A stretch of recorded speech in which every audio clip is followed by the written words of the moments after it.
Hello students, today we will discuss about a very important topic, that is chemical properties of metals and non-metals. In the previous video we have discussed about physical properties, and in this video we will discuss about chemical properties of metals and non-metals.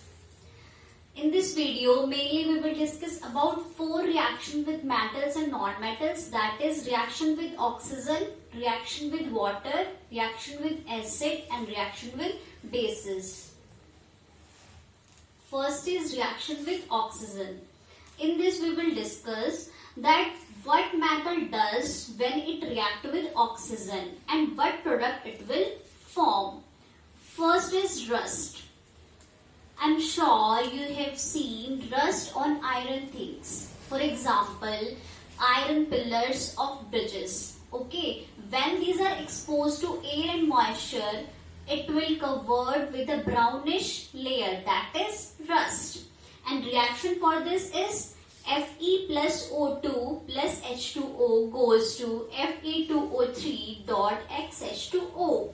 Means iron plus oxygen plus water will form rust. That is, this is a formula of rust. This is basic in nature.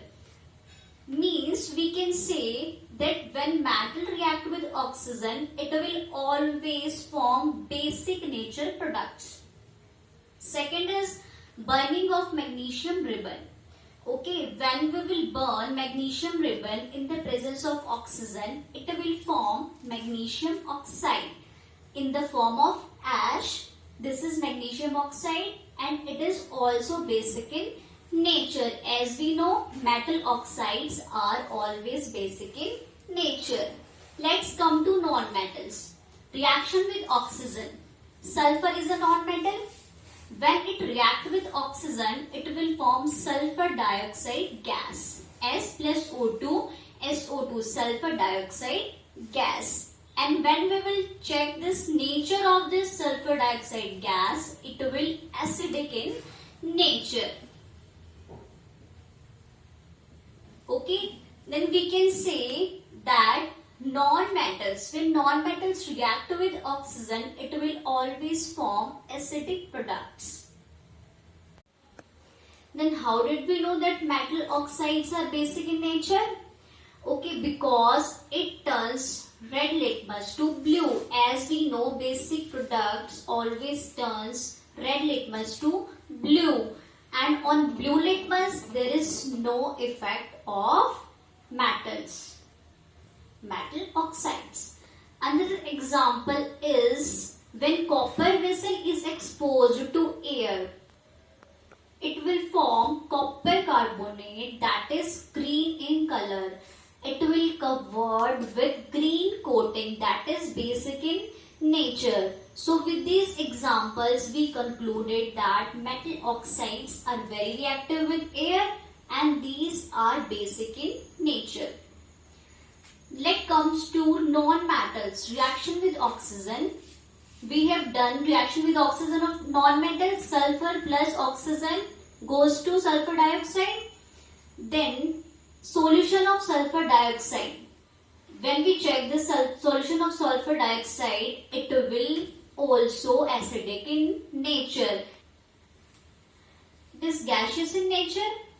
We will form sulfur dioxide solution with water. Then it will go to H2SO4. It will form sulfurous acid, that is also acidic in nature. As it turns blue litmus to red. Here with an example we have discussed this. This is a solution of metal and we can say non-metal. Then if litmus paper is dipped in this, it will turn, if this is basic in nature, then it will turn red litmus to blue. And if this is acidic in nature, this solution is acidic, then the litmus turns blue to red. Okay. Second is reaction with water. When metal react with water, it will form metal hydroxide. For example, sodium when it will react with water, it will form sodium hydroxide. For example, we take water in a beaker and sodium bowl in it.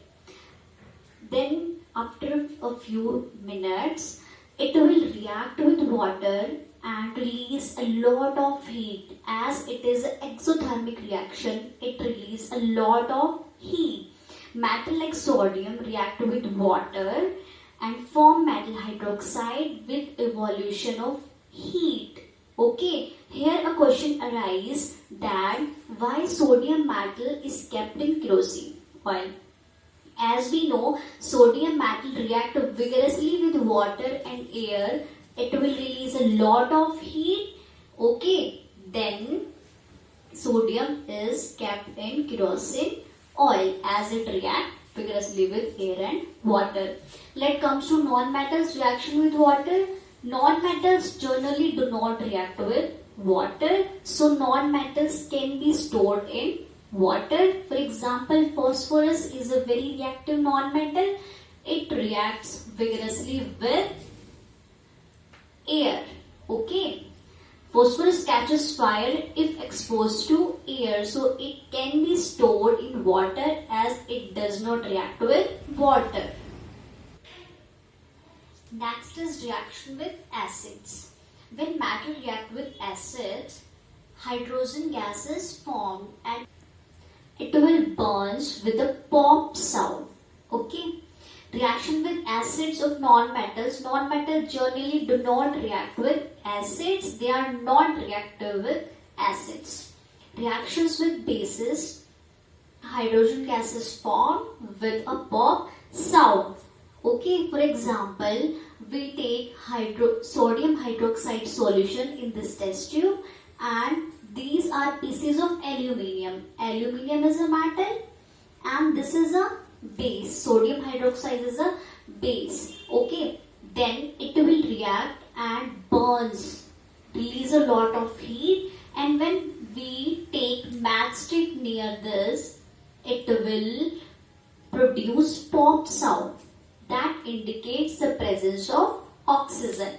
Okay, reaction for this is aluminium plus sodium hydroxide plus water, that is sodium aluminate, and we know this is basic in nature. I am repeating the reaction. Aluminium reacts with sodium hydroxide plus water goes to sodium aluminate plus 3 hydrogen gases of 3 molecules of hydrogen gas 3H2. This will indicate that hydrogen gas is formed and hydrogen gas is released. Okay, how did we know that hydrogen gas is released? Because pop sound of this matchstick. Let's come to non-metals. Reaction with bases. Non-metals generally do not react with base. Okay students, this is all about the chemical properties of metals and non-metals. Hope you understood. Thank you so much.